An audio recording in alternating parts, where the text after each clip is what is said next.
जब आपको ये मालूम चला कि इस पूरे नेटवर्क में डॉक्टर्स ही डॉक्टर्स हैं, तो आपको पहला ख्याल क्या आया? देखिए, मुझे बहुत आश्चर्य हुआ कि MBBS किए हुए हैं और अब तो इनका हाल हो गया है कि master of bomb blast and suicide हो चुका है इनका पूरी तरीके से। पहले अनपढ़ अनाड़ी गंवार आतंकवादी बनते थे। बड़ा अच्छा नाम दिया आपने, master of bomb blast science, bomb blast suicide bomber होते हैं ना ये तो। बाप रे बाप, master of bomb blast and suicide bomber. तो पहले अनपढ़ अनाड़ी गंवार आतंकवादी बनते थे, जिहादी बनते थे। बाद में इलेक्ट्रीशियन, प्लम्बर, मैकेनिक, फिटर, 8वीं 10वीं पास ये बनने लग गए। और अब और ज़्यादा अपग्रेड हो गया। अब doctor, engineer, computer science, professor, PhD holder, lecturer, ये आतंकवादी बन रहे हैं। तो ये हमारे लिए बहुत बड़ा खतरा है।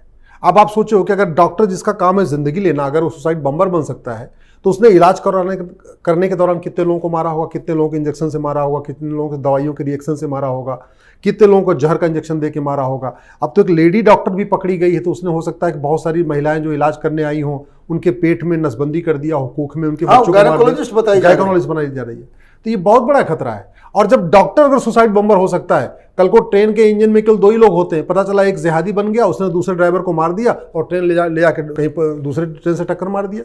आपके जहाज में 2 ही पायलट होते हैं, अगर उसमें से एक जिहादी निकल गया तो दूसरे वाले को पायलट को मारेगा और ले आके जहाज कहीं भी गिरा देगा। कल को फिर मेले में जो बड़े बड़े झूले लगते हैं, एक बड़े बड़े झूले होते हैं, 100 लोग झूलते हैं, पता चला उसने एक पिन निकाल दिया, झूला पूरा नीचे आ गया। कल को बहुत सारी जो अपनी नाव होती हैं बड़े बड़े, उसमें 500-500 लोग पार करते हैं, पता चला उसने जाके बीच में जाके कहीं आपके नाव को डुबो दिया। तो ये बहुत बड़ा खतरा हो गया है। और जब देश की राजधानी में ये हो जाए तो खतरा और बढ़ जाता है। अगर दिल्ली NCR में ये हो सकता है तो लोग कल्पना कर सकते हैं कि वो बंगाल के बॉर्डर पे मुर्शिदाबाद में क्या हो रहा होगा, किशनगंज में क्या हो रहा होगा, अररिया में क्या हो रहा होगा, केरल के बॉर्डर पे क्या हो रहा होगा। फिर चिंता बढ़ जाती है। लेकिन एक बात यह है मनीष जी कि क्या कारण है हमारे देश का पढ़ा लिखा डॉक्टर, इंजीनियर, प्रोफेसर आतंकवादी बन जाता है, चीन वाला डॉक्टर, इंजीनियर, प्रोफेसर आतंकवादी वहां क्यों नहीं बन रहा है, जापान वाला क्यों नहीं बन रहा है, सिंगापुर वाला क्यों नहीं बन रहा है? आखिर क्या कारण है कि चीन में बम ब्लास्ट नहीं होता, चीन में RDX नहीं पाया जाता, चीन में जिहाद नहीं है, चीन में मजहबी उन्माद नहीं है, चीन में पत्थरबाजी नहीं है, जबकि पाकिस्तानी वहां तो फ्री रन जाते रहते हैं। चीन में आतंकवाद नहीं है, चीन में लव जिहाद नहीं, चीन में लैंड जिहाद नहीं, चीन में घुसपैठ नहीं, चीन में धर्मांतरण नहीं, चीन में ड्रग स्मगलिंग इतना ज्यादा नहीं है जैसे यहाँ पे चीन में ह्यूमन ट्रैफिकिंग ज्यादा है। यहाँ क्यों, क्या डिफरेंस क्या है, हमको ये समझना पड़ेगा। समस्या का समाधान परमाणु बम नहीं है। जिहाद का इलाज आप राफेल खरीद के, परमाणु बम बना के, अग्नियान बना के, चंद्रयान बना के, मंगलयान से नहीं कर सकते। तो ये बहुत सारे लोग कहते हैं कि भाई पाकिस्तान के खिलाफ एक्शन लेने की आवश्यकता है।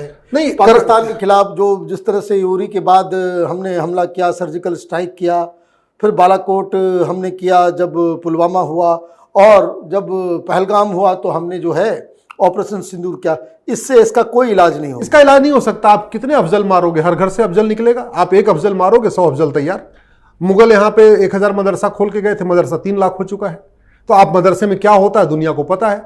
चीन सुरक्षित क्यों है कि उसने मदरसे को बैन कर दिया।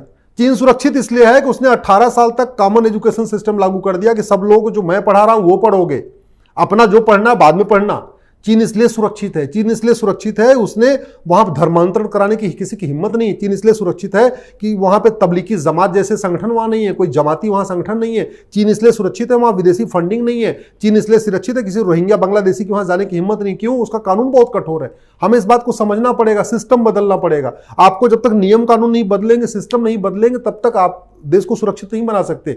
भारत में अलगाववाद जिहाद इसलिए है क्योंकि संविधान की शपथ लेने वाले सांसदों, विधायकों, मंत्रियों और जजों को लगता है कि वेद, पुराण, बाइबल, कुरान एक समान है। भारत इसलिए असुरक्षित हो रहा है, जिहाद इसलिए बढ़ रहा है कि संविधान की शपथ लेने वाले सांसदों और जजों को लगता है गुरुकुल में जो सिखाया जाता है वही मदरसे में सिखाया जाता है। इनको अजान और भजन का अंतर समझ में नहीं आ रहा है। इनको अभी भी लगता है कुछ बात है कि हस्ती मिटती नहीं, हमारी हस्ती भी मिट रही, बस्ती भी मिट रही है, मारे भी जा रहे, घर के अंदर मारे जा रहे, देश की राजधानी में मर रहे, फिर भी लगता है कुछ बात है कि हस्ती मिटती नहीं हमारी।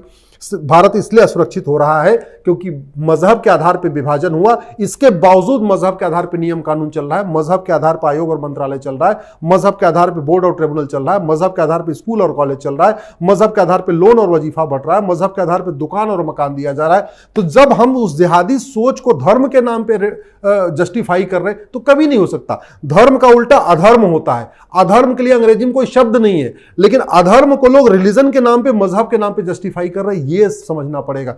मेरी PIL है, मैंने इसमें धर्म और मजहब के बीच में 25 अंतर बताए। मोटा मोटा एक अंतर बताता हूं, धर्म जोड़ता है, मजहब तोड़ता है। लेकिन हमारे संविधान की शपथ लेने वाले धर्म को मजहब मानते, मजहब को धर्म मानते। संविधान धर्म की स्वतंत्रता देता है, मजहब की नहीं, लेकिन वो धर्म की स्वतंत्रता को मजहब की स्वतंत्रता मान के बैठे हुए। संविधान equality, justice, liberty, fraternity, unity को प्रमोट करता है। यहां मजहब में इक्वलिटी नहीं, ठीक इसका उल्टा प्रमोट किया जाता है। भाई सनातन धर्म क्या कहता है? वसुधैव कुटुंबकम, नारी तू नारायणी, यत्र नारस्तु पूज्यते रमन्ते तत्र देवता, सर्वे भवन सुखिनः सर्वे सन्तु निरामया, सर्वमंगल मांगल्ये शिवे सर्वार्थ साधिके। ये धर्म है। मजहब क्या कहता है? जो मुझे मानेगा वो पाक, जो हमारे नहीं मानेगा नापाक, और जो नापाक है उसको मारो पीटो, उसकी बहन बेटियों को उठा लो, उसके घर में बम ब्लास्ट कर दो, उसको उड़ा दो, कुछ भी कर दो। यह है मजहब। और हमारे संविधान की शपथ लेने वाले सांसद, विधायक, मंत्री और जज धर्म को मजहब और मजहब को धर्म मान के बैठे। समस्या यह है, चीन इस मामले में बिल्कुल क्लियर है। चीन को पता है कि जैसे सारे मजहब एक समान नहीं होते। आप भारत में ले लीजिए, क्या जो जैनिज्म सिखाता है, जो बुद्धिज्म सिखाता है, जो सिखिज्म सिखाता है, वही इस्लाम सिखाता है? क्या वही क्रिश्चियनिटी सिखाता है? नहीं।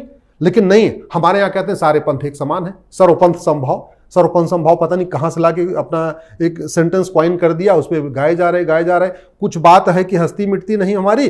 अब मजहब नहीं सिखाता आपस में बैर रखना। अरे मजहब बैर रखना नहीं सिखाता तो ये मैकेनिक, ये इलेक्ट्रीशियन, ये फिटर, ये डॉक्टर, ये इंजीनियर, ये प्रोफेसर बम ब्लास्ट क्यों कर रहे हैं? क्यों खुद ही धमाके बन रहे हैं? और इतना रेडिकलाइजेशन सोचो, वो व्यक्ति 3 घंटे गाड़ी में बैठा रहा। 3 घंटे में न उसको अपने माँ बाप की याद आई, न बीवी की याद आई, न बच्चों की याद आई, न बुआ की याद आई, न खाला की याद आई, न मौसी की याद आई, बैठा रहा। यहाँ कितने सारे मैं ऐसे केस देखता रहता हूँ, वो बेचारे हिंदू जाते हैं सुसाइड करने और फिर लौट के आ जाते हैं, फांसी फंदा वहीं पड़ा रह जाता है। कितने सारे सुसाइड करने छत पे चढ़ते हैं, कूदते नहीं, फिर वापस आ जाते हैं, मूड चेंज हो जाता है। एक व्यक्ति 3 घंटे पूरा इतना बड़ा RDX लेके बैठा हुआ, उसका मूड ही नहीं चेंज हो रहा है। न बच्चों की याद आ रही, नहीं बीबी की याद आ रही, कुछ भी याद आ रही है। अच्छा, ये तो चलो फिर भी ठीक था कि भाई वो 72 हूर मिलेगी, दूध की नदी मिलेगी, फूलों का गद्दा मिलेगा, एक अलग पूरा पैकेज है।